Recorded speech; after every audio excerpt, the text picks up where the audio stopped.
pocket is torn from the years it spent catching the car keys and the spare change. You can tell it's been worn from the tears in the stitching. This old sweatshirt's seen better days. In March '96 I was traveling through this town and wanted a cheap souvenir.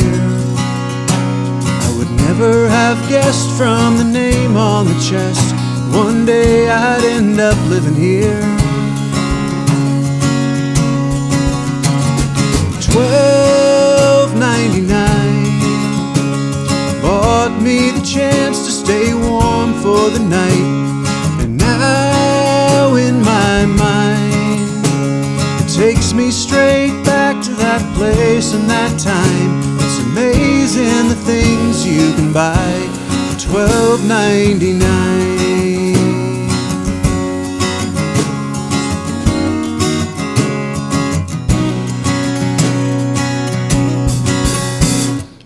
I can still picture the red in her face, just as clear as this stain on the sleeve.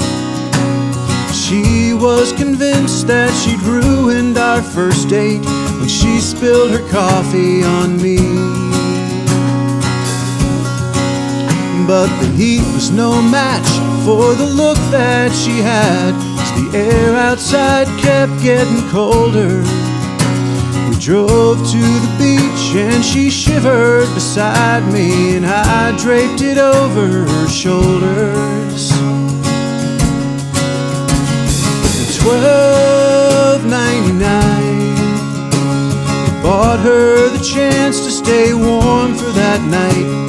And now in my mind it takes me straight back to that place and that time. It's amazing the things you can buy for $12.99. It's just $13 at the courthouse downtown for the papers to make her my bride. I dig through the pocket and come up one coin short, but the judge says that he'll let it slide. It's amazing the things you can buy. $12.99 bought me the chance to look back on my life. And one day in my mind I will remember this place and this time. It's amazing the things you can buy for $12.99. It's amazing the things you can buy. It's amazing the things you can buy. It's amazing the things you can buy for $12.99.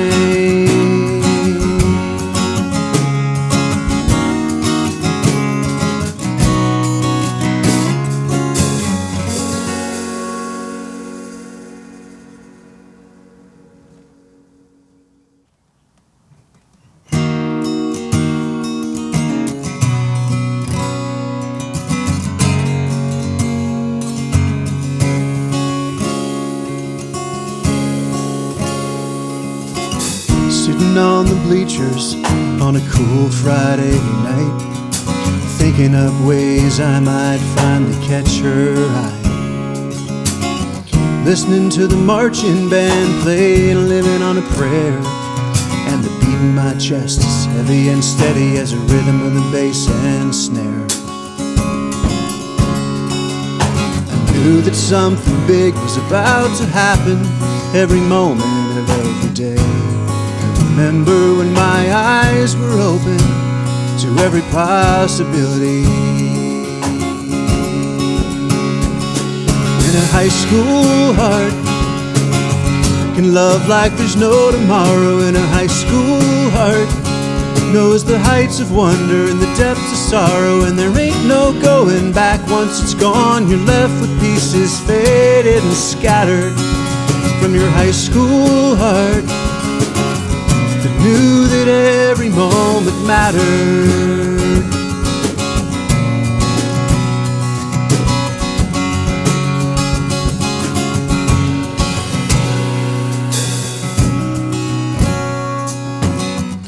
remember clear as day that last afternoon, strolling around the buildings and glancing in all the rooms. I knew it then, though I couldn't say quite what it was. I was leaving behind a piece of me to get covered up with dust. With all the talk about the lives that we'd be making and all the places we were gonna go, I wish someone had told me how to hold on. To my high school heart, that could love like there's no tomorrow. In a high school heart knows the heights of wonder and the depths of sorrow, and there ain't no going back. Once it's gone, you're left with pieces faded and scattered from your high school heart that knew that every moment mattered.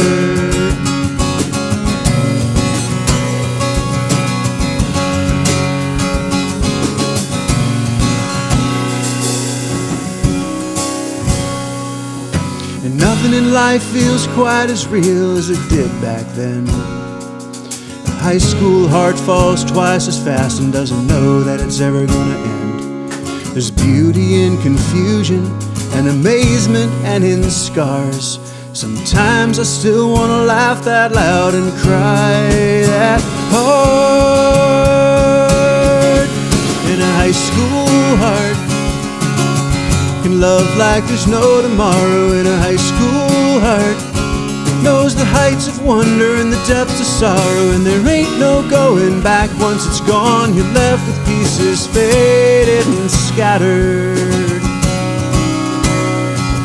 from your high school heart that knew that every moment mattered.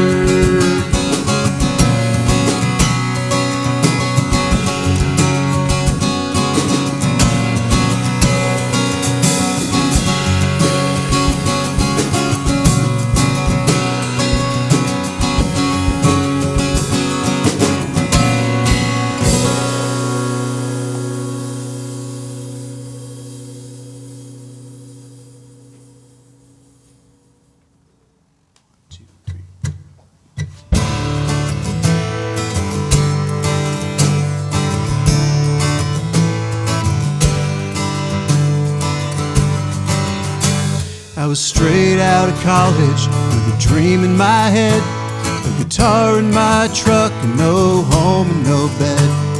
Traveling the roads like so many before, with an interstate map that quickly got worn.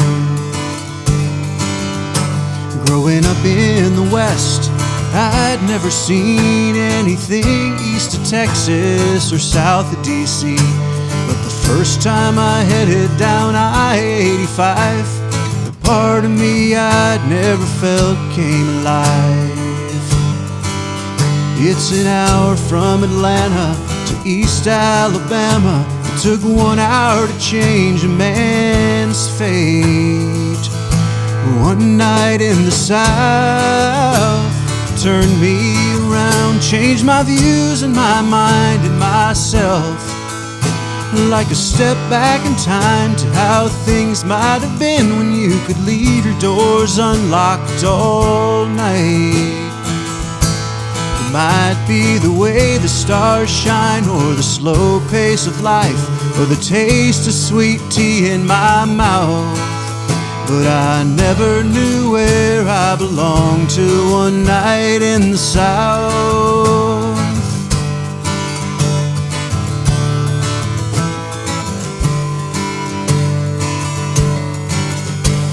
So now there's a small town that I call my home. I've got a view of the country sitting on my front porch, a couple magnolias, an acre of land, and a girl that I love with a ring on her hand.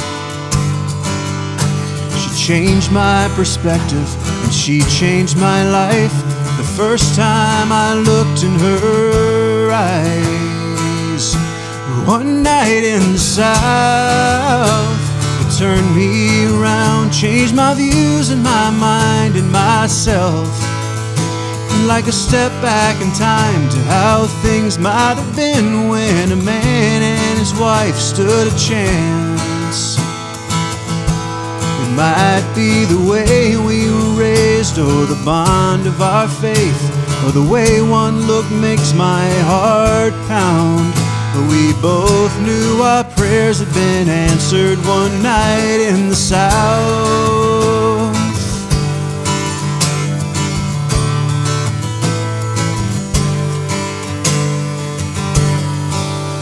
It's an hour from Atlanta to East Alabama. It took 1 hour to change a man's fate. But one night in the South, it turned me around, changed my views and my mind and myself.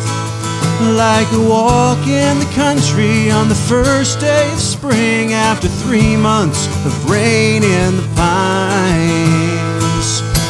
It might be the peace that I find from the slow pace of life, or how the sky looks when the sun's going down.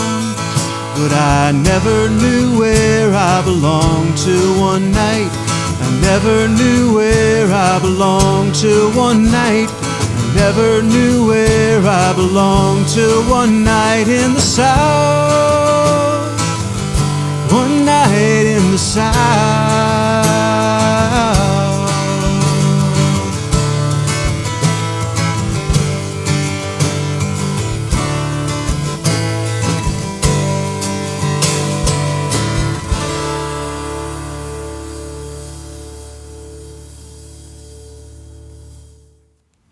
How many years in a row have you done the summer swing thing? So way back in the day, I probably did it for about 10 years in a row, and then I took a chunk of time off, and then I've done it probably the last 10 years, probably. 10 years, really? I didn't even know it had been going on that long. Yeah, so the first time I played it was 2000 or 2001, and it was already a decade old at that point. Oh, okay. So it's like 30 plus years going on. Gotcha. And when did you move to Auburn? In 97, 98? 98. 98. Yeah. Yeah, okay. So then it took them 10 years to ask you to... So I started playing there in like 2000 or 2001, so a couple years after. Okay, gotcha. Yeah. Interesting. Yeah. That's such a cool event. I love it's events really cool, like that. Yeah. It's one of the only things like it that always had as an audience, no matter who's playing. Yeah. Because people like to just go out and have They're just nice used night. to it. It's been going on so long. Like a lot of those, you talk to people in the audience, some are like, I've been here every Tuesday for 30 years. Really? Yeah, they live in the neighborhood, right? And just like walk down there or drive down there or whatever. Are there other events in town that are like that for you that you've been doing for? Not really. Like Auburn has a couple. They do one at Town Creek and Kiesel, but it's not like the same. Mm-hmm. It's not nearly as regular or well attended or as much of it. It's not like ingrained in the community. Not like a 30-year, 35-year tradition or whatever. Yeah. It's Brett talked about this whenever we did his thing. He was talking about like the places to play around here and how that has changed maybe even in the last 10 years. So I'm gonna ask you about that. Like, what's your take on kind of the current music scene in the city of Auburn and Opelika? Well, yeah, it's so different than, I guess, 20 plus years ago is when I was playing all the time around here. And there were a lot of like restaurant gigs, like not just like, there were no coffee houses at all. That wasn't even a thing. But there was a lot of like restaurant gigs and like a handful of like sort of the standard bar gigs. There were a lot of places like out on Wire Road and stuff. And like every acoustic artist played the same like 10 places just constantly. And now it's kind of like the original music or more acoustic stuff is a little more out in Opelika if you're trying to do that. And Auburn is a little bit more cover bar kind of stuff. So I don't really play any local Auburn places currently. It's just sort of shifted a little bit more. Maybe I've shifted. I'm a little older myself, so maybe I tend to just do more listening room type stuff. Yeah. Well, in your bio on Spotify, it talks about like all the places you've played and all the states you've been to, thousands of shows and that sort of thing. But the listening room thing, is that your vibe? Yeah. So like the ideal show for me is like the listening room house concert. very intimate, like, 50 to 100 people in a quiet room. Like, you could play without a sound system in a lot of those venues. I'm not a loud, raucous person, as you can probably tell. So, yeah, I do a lot of that kind of thing.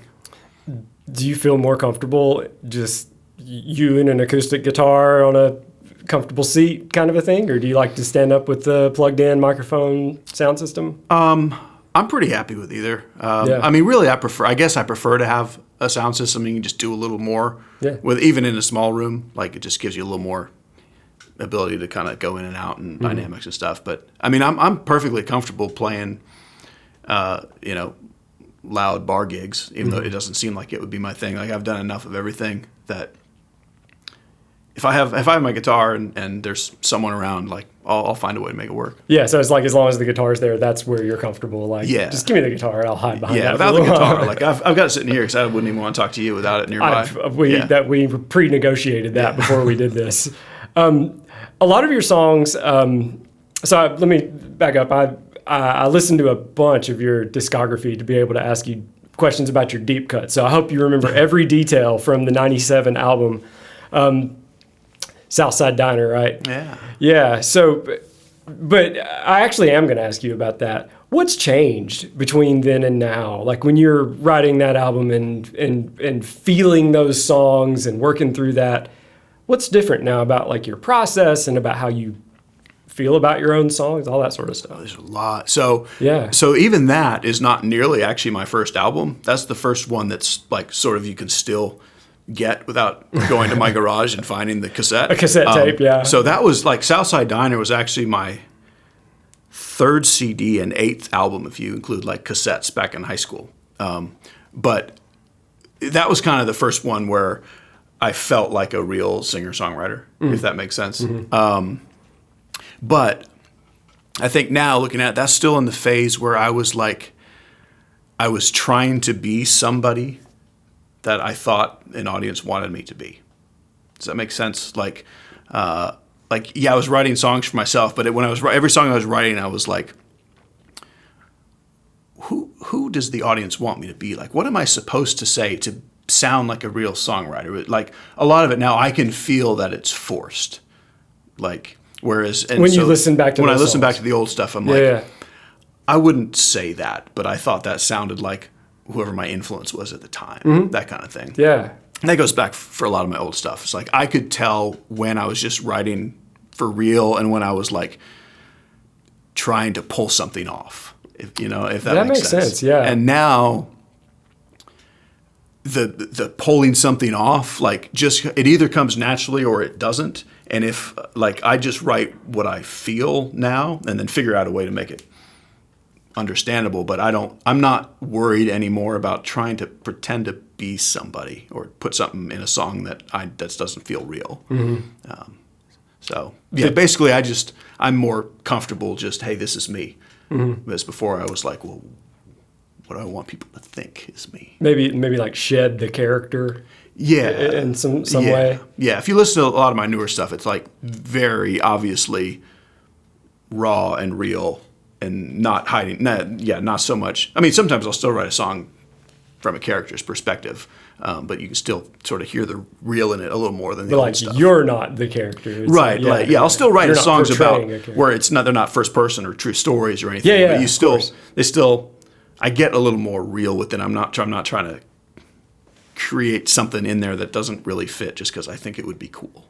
Yeah, that makes sense. I think it's coming from probably from the experience that you've had over the years too, like being comfortable to be able to be, I don't want to say more authentic, I don't think that's the right way to say it, but just to express yourself how you feel like expressing yourself without it being forced or coming across a certain way. Yeah, and you get more used to understanding that you have an audience, like your audience, you'll find your audience if you just play your music, like, rather than trying to make every song, like, you're trying to make sure everyone is going to like this song rather than just you being you'll have your audience.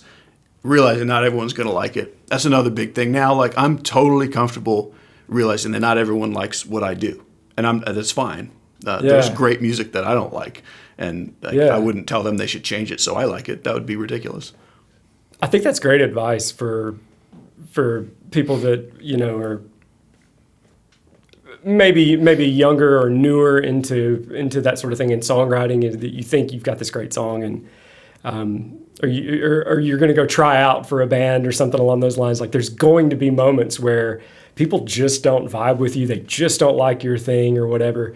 For every person that's like that, there's 10 people that love that you are being yourself and authentic and expressing yourself. So you just have to be yourself, right? It's so hard there's so much like rejection in the music industry, and not even just like you try to get a gig and they say no, or you send your stuff into a publisher and they say no, but like literally just you play your song in front of a room of people and like you can see like that guy doesn't like me. And like when you're 19, no matter, like, it's not okay.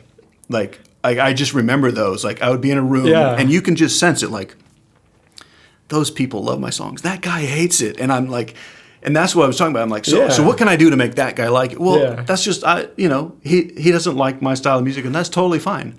Like, I'm good with that now. You're like making direct eye contact. Yeah, and I'll stare down. Now, I totally play into that. Like, I like at like listening room shows. Yeah. You can tell the person who's been drugged to the show. Like, I'll make him feel so glad to be drugged to that show. I'll be like, I'm not going to do an encore so that this guy can get home, and I like give him a hand for hanging out for this whole show. And like, just like it's okay. Not everyone likes, especially acoustic singer-songwriter. I mean, it's a very specific sort of niche, and it's not for everyone. You have to forgive me, I don't recall the name of the song. You have a song about going to an art sale that reminds me of what you're talking about. So you go to the art sale, and you're like, I have no idea, what we're doing. I don't know what everybody says. It's like, this stuff's expensive. I don't understand like what abstract means. I think that's one of the lines. But then plot twist, spoiler alert, plot twist, you like a dude comes out with a guitar and starts playing, and so all the art people are just glazed over and they're like, I don't get it or whatever, but you're like, that's my thing, right? I love that you picked up on that. That's exactly what that song is. That's one of those songs. This is one of my favorite songs ever. What's it called? Almost nobody likes it, honestly. I'll tell you why. So it's called Art Auctioneer. Okay. It's so specifically telling the story that you just told. And interesting story. I wrote that song. It took me a long time to write it because I knew what I was going for, and it's really hard to put into a song. The first time I ever played it was at this little room in Massachusetts. And I there's the sort of the payoff in the third verse where I say, what is the real point of this song? A dude in the back stands up mid-song and starts giving me a mid-song standing ovation. And I was like, I got it. I did it. That was the last guy who ever actually liked that song. It's a little too, it's almost a little too straight to the point. And like, I've found that I like that song more than everybody else does, because I think it's, you have to really buy into the premise and like kind of stick there for the whole time, because for the first two verses, you're like, what is this guy even singing about? Like, why is this a song? That's one of those where the whole song exists for the twist at the end. The twist. That's where I was going with my next question. So you beat me to it. That's the point, though, of kind of, or I don't know about the point, but a lot of your songs have that moment where the twist happens, and like maybe you had been like teasing something or leading up to something, or letting the listener infer some things that may have happened or whatever, and then you're like, boom, twist, here it is, and then everything's like crystal clear. When you're actually writing a song, do you go into it with that in mind, or is that just something that kind of works itself out as you write the song? As in, do you write the twist first and then build the song off of it, or do you just find it? Yeah. So there's two different types. Like, most of the songs that have a pretty clear twist, like after you've heard the song, you're like, well, that's why he wrote that song, was for that twist. Those songs usually came from having an outline for the song. I don't like write the twist first, but it's like, I know exactly how the song's going to progress. Like, I could kind of map it out. This is going to happen in verse 1, this is going to happen in verse 2, and then here's the twist in the bridge. And then it's figuring out how to get there. That's the most common way it happens. Like I know where I'm going, and that's what Art Auctioneer was. That like I knew exactly where I was going. I needed to get to this. Yeah. And it was just really hard to get there, and I went through this. And so most of the songs with a clear twist are like, the song exists as a story first without any music. Like, I know I know point A, point B, and point C, and now musically I just have to figure out how to get them together. How do you distill down the stories that you want to tell to determine which ones are songs and which ones are just like cool stories? So for the most part, I just write them and then see if they work, if that makes sense. Like so, as a song? Yeah. Yeah. So the vast majority of the time, I end up working really hard on a song and it's just not very good and it doesn't last long, and I play it once or twice and I throw it away because it's almost like I'm trying to be too tricky to tell this story. Like if there's a story I want to tell, I'm going to figure out a way to tell it. But more often than not, that's too much. And that kind of goes back to, I know who my audience is and not everyone's going to like it, because for those kind of songs, like you have to intently listen for 4 minutes to every word. Some people don't want to do that. And if you don't, and it's like setting up this thing that happens, if you missed everything before it, it's nothing. It's just, it loses its whole point. And that's why like my sort of original stuff doesn't work in a bar setting. Because if you're just kind of listening in the background and then you hear the twist makes no sense if you hadn't heard the beginning stuff. Yeah, I mean, it's like you hopped in halfway through the conversation, right? Yeah. And you just kind of missed the first part. And that's kind of in the tradition of like the storytelling tradition of you sit down in a room, people tell a story. Like there's a deep culture of that in the South, of like these elaborate stories and kind of making them over the top and that sort of thing. But with your songs specifically, just in kind of, like I said, I listen to a lot to try to get an idea of what to ask you and what to talk about. And like, you probably know songs that I don't know. I mean, I told you said you had a song called One Night, and we're going to talk about that. I'm just kidding. The idea of a memory, it seems like there's a lot of that in your songs. It's like this is a real specific slice of time, and we're going to like elaborate on that. Kind of in the same question about the twist in a song, where do you write it from, twist first or twist last, or how do you find that? Do you think about like these slices of life like that and have to distill it down to what the important part of that was, or are you just like, is it that slice that was so specific and now we have to build that out? I think it's kind of the same question as the twist. Yeah. So that there's also kind of two levels of that song. So there's three levels really. So one is like the whole song can be made up, and like you just create this memory that like it wasn't a real memory, and you just create a situation, you write the song. And then there's you're very specifically telling a true story from this memory. And then there's probably the most common one, which is you've got this specific memory, the slice of time, and you start there, but then the details in the song are not the same as the details were in real life. Like you need to flesh them out differently to make it sound like a song. So for the most part, what I do is when you hear those memory songs, like we're back to this night that I remember, like that night in whatever song was very real, and like whatever the emotion is in the song is the emotion that I feel or felt about that memory. But then once you get into the song, the little details may or may not be real. Like you need to make them fit in a song. So I'm willing to, basically, I almost never totally make up a personal story that sounds, if it sounds personal, there's something real in the starting point of it. But like each little detail may or may not have happened. Yeah, that makes sense. And it's again, turning it into like a palatable story that people can grab onto some of those details. The reality of like whatever song I'm writing wouldn't have been interesting enough for a song, like, and then we went to Starbucks and then we went on home. Like that's not quite a song. You put in some new stuff. But there's always like the actual memory that I'm writing from is very real. And I'm just trying to capture the feel of it, whatever that was, happy, sad, otherwise.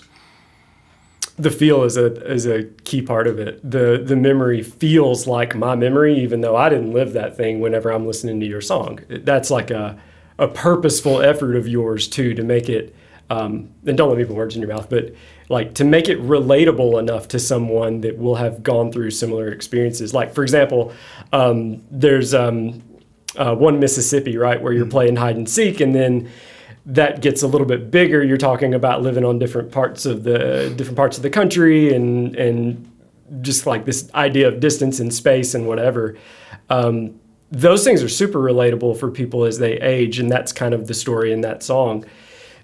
There are a lot of your songs that deal with that. So like the first verse is like in the past, the second verse was our, kind of the trouble or whatever. Right. The third verse is the resolution of the situation now and brings it into present time. When you're writing kind of those past, present, future songs or whatever you want to look at it as, are you changing the details to make them like happy or sad for yourself? Do you know what I'm saying? It's like, are you saying like, this song feels a little bit sad, so I'm going to change it to where he doesn't get the girl at the end of the song or whatever, Generally, no, I don't change anything to change the mood. Mm-hmm. Like, it's more like, if it's sad, it's going to be sad. Mm-hmm. Yeah. And I'm going to let it be sad. If it's happy, I'm going to let it be happy. I won't say I never change the mood, but in general, like, I feel like the reason I'm writing whatever song I'm writing is to capture that specific mood at that moment. So that's the part I try not to mess with. I want to ask you about your most recent release, which is the single And Beautiful, right? Did I get the title right? Yeah. I want to make sure. Okay, yeah, good. It's a weird title. Yeah. It just came out in April, I believe, so it's been out a couple months now. First, let's tell me about the song. Tell me where you're going with that. It was a really sweet song. So that song, I wrote that song in 2010. Okay.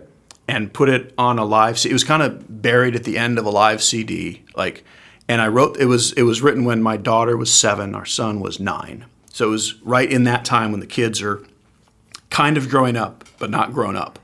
And so that's the perfect example of like some songs are, I'm always trying to get the mood, but then some songs, the details are totally real. Some songs are made up. That one, the details are so very real. And if you listen closely, you can tell they're real, because if they weren't, they would sound better.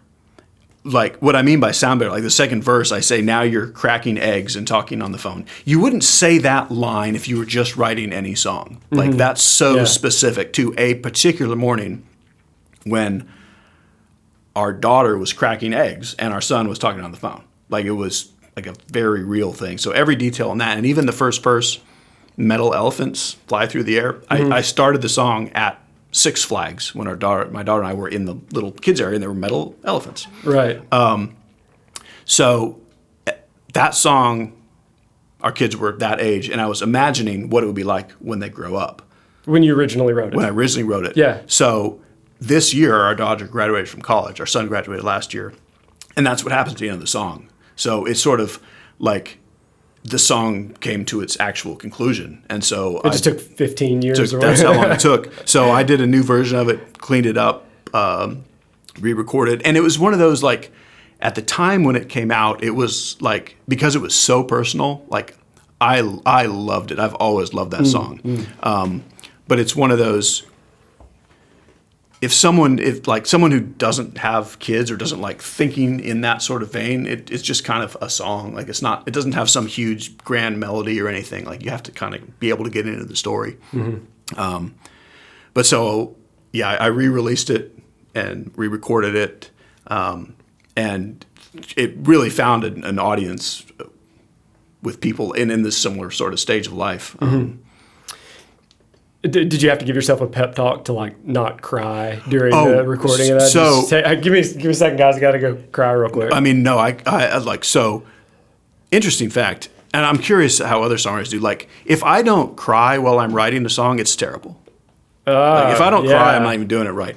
Like, because I say, even if it's happy, like I'm trying to capture a mood, just like the sheer emotion. Yeah. So like. I can't even think of the last song I wrote that I didn't cry, even if it's not a sad song. Like, I love that. I'm glad that you're willing to like admit to that and say that too. And so like that song, I've only performed that live maybe 3 times ever. Yeah. Because I can't. Like, I would just cry mid-show in front of some 60 random strangers in someone's living room and be like, let's all cry now. So, excuse me. And that's like, I think that's the point of the music. Mm-hmm. And it goes back to what, like, you're either going to like what I'm doing or you're not. And like, it's fine if that's not your thing. But if you want to be real and emotional and think about a real thing that people go through, then I'm trying to write to that. Well, I think you do. Every song that I have listened to of yours captures that slice of life that you're describing and makes you feel like maybe you're the one that lived it. What's up next for you? Like, what are you recording an album?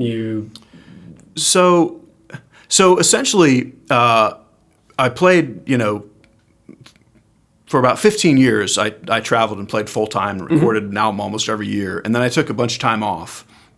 And now, like, the industry now is such a different thing that, like, I don't think I'm going to do an album because I'm not, like, touring and, like, nobody buys an album. Right. Yeah, so right now I'm just recording one song at a time and working on, I've just started learning how to record myself. Cool. So that's my new sort of hobby is like, I've recorded in some great studios with great musicians, and the stuff I'm recording now is not going to sound that good, but I'm okay with, like, this is just something I want to try. So I've been writing a ton, like, more than I've written in the last decade. You're kind of you found the vein or whatever. Yeah, just like it just hit me. That's kind of how it just kind of comes and goes. Yeah, and like it does. So I'm writing a bunch. So I'm just going to for now, I'm just going to release a song at a time. They're all pretty darn emotional. It's just the phase of life, and I'm not holding back. Like, after about 5 or 6 songs of, like, really pretty intensely emotional, I was like, maybe I should write something else. But then another one came, and I'll just keep writing.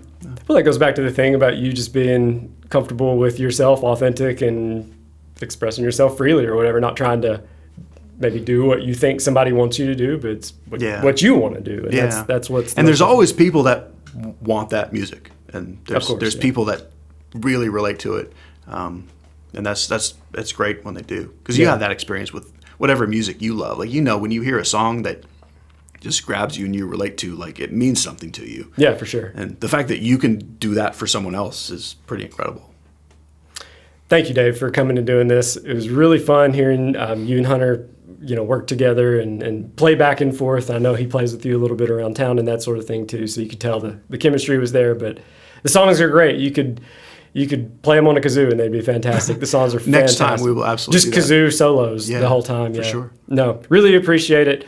We're here with Dave Potts in the lovely Acoustic Room in Spices Music, Auburn, Alabama. Dave, thank you so much. Thank you.